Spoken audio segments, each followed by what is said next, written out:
కానీ 100 రోజుల పరిపాలనతోని సమస్యలన్నీ పరిష్కారమైనవని మేము భావించడం లేదు.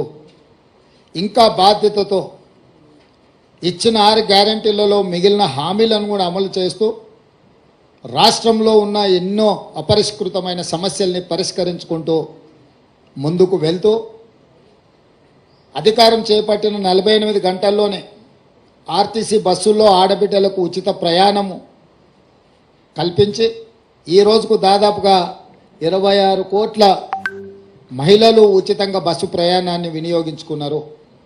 రాజీవ్ ఆరోగ్యశ్రీ ద్వారా 10 లక్షల రూపాయలు ఉచిత వైద్యానికి కాంగ్రెస్ పార్టీ ఏర్పాటు చేసింది.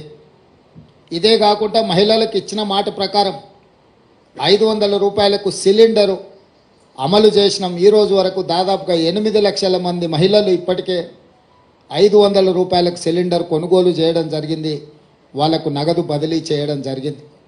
అదేవిధంగా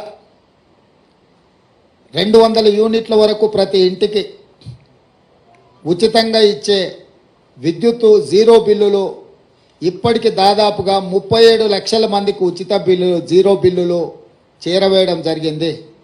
మిగతావి కూడా 7 జిల్లాలలో మహబూబ్ నగర్ లోకల్ బాడీ సంస్థలో ఎన్నికలు రావడంతో ఎన్నికల కోడ్తోని ఎన్నికల అధికారులు జీరో బిల్లులు అక్కడ ప్రజలకు ఇవ్వడానికి నిబంధనలు అడ్డు రావడంతో వాళ్ళకి అది అందుబాటులోకి రాలేదు. మొన్నటికి మొన్న ఖమ్మంలో ఇందిరమ్మ ఇండ్లు 4.5 లక్షల ఇండ్లు ప్రతి నియోజకవర్గంలో 3,500లతో ఇవ్వడమే కాకుండా 22,500 కోట్ల రూపాయలతోని ఇందిరమ్మ ఇండ్ల నిర్మాణ కార్యక్రమాన్ని కూడా లాంఛనంగా ప్రారంభించుకున్నాము.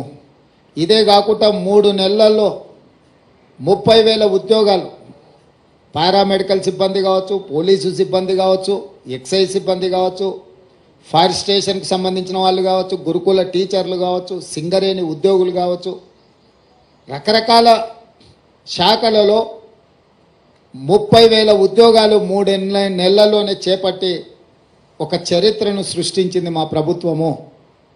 తెలంగాణ పబ్లిక్ సర్వీస్ కమిషన్ను లోపభూయిష్టంగా తయారు చేసి అవినీతికి ఒక అడ్డాగా మారుస్తే ప్రక్షాళన చేసి పబ్లిక్ సర్వీస్ కమిషన్ నూతన కమిషన్ నియమించడమే కాకుండా గ్రూప్ 1 ఇతర ఉద్యోగ నోటిఫికేషన్లు కూడా ప్రకటించి నిరుద్యోగ యువకులకు ఒక విశ్వాసాన్ని నమ్మకాన్ని కలిగించే ప్రయత్నం చేసినాము.